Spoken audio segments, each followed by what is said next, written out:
Оқырмандар тобының кезекті тақырыбы ақын Мұқағали Мақатай жайлы. Ғашықпын, шын ғашықпын сол адамға, мен болмасам болайын сол аман ба? О тәңірім, еткен жан ет қайрылмайтын, жүрегі еттен бәлде сол адамға.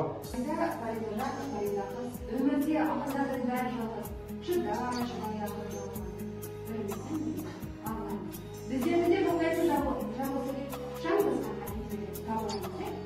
Ағын мұқтай басқа адамның жансыз бөлісе алғанға, қайза алғасына аға өлеңнің сыр жеткенде. Ұстаздық бірінші кезекте құрмет, ал қалған жағдайда ұстаз абыройға бөлену үшін осы ізгі атқа дақ түсірмеу керек деп есептейміз.